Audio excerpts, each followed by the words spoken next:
വേളാങ്കണ്ണി വന്നിട്ടുള്ള first day ആണ് കേട്ടോ. രാവിലെ പള്ളിയിൽ കുർബാനക്ക് പോകണമെന്ന് വിചാരിച്ച് ഞങ്ങൾ 9 മണിക്കത്തെ കുർബാനക്ക് നമ്മൾ എന്തായാലും ഇവിടുന്ന് 9:30 ആയപ്പോൾ ഇറങ്ങി. അറിയാലോ എന്താ സംഭവിക്കണേന്ന്.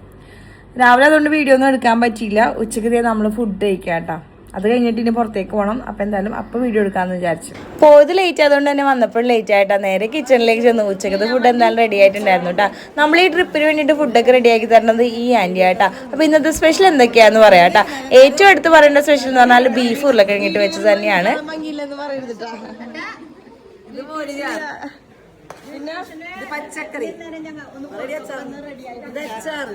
ഞാൻ പറഞ്ഞതുപോലെ വണ്ടിയിൽ മാത്രം ഡാൻസ് കളിക്കുന്ന ഒരു വൈബ് മാത്രമല്ല കേട്ടാ. പുറത്തിറങ്ങിയാലും ഇങ്ങനെ കിച്ചണിൽ എല്ലാവരും ഹെൽപ്പ് ചെയ്യാനും എല്ലാത്തിനൊക്കെ ഉണ്ടാവും കേട്ടോ.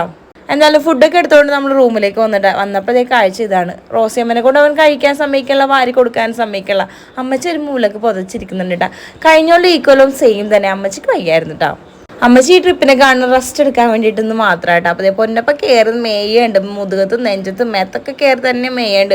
ഭയങ്കര പുന്നാരവും സ്നേഹവും ഒക്കെ ആയിട്ട് ഇങ്ങനെ അവന് സഹിക്കാൻ പറ്റില്ല. ഇടയ്ക്ക് കണ്ണാടിയിലേക്ക് നോക്കുന്നുണ്ട് കേട്ടോ. കണ്ണാടി നോക്കിയാണെങ്കിൽ മേയിൽ മേഞ്ഞുകൊണ്ടിരിക്കണത്. പാടില്ലാത്ത അമ്മച്ചി അവൻ്റെ മേയലിൽ എല്ലാ പാടുകളൊക്കെ മാറിയിട്ടാ.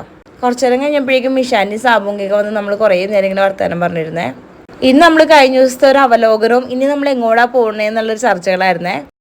2 ദിവസം നമ്മൾ എന്തായാലും വേളാങ്കണ്ണിലുണ്ട്. 3-ാം ദിവസം നമ്മൾ പഴനി വഴി നമ്മുടെ വീട്ടിലേക്ക് എത്തിയിട്ടുണ്ട്. അതായത് വെളുപ്പിന് നമ്മൾ വീട്ടിലെത്തും. 4-ാം ദിവസം വെളുപ്പിന് കേട്ടോ.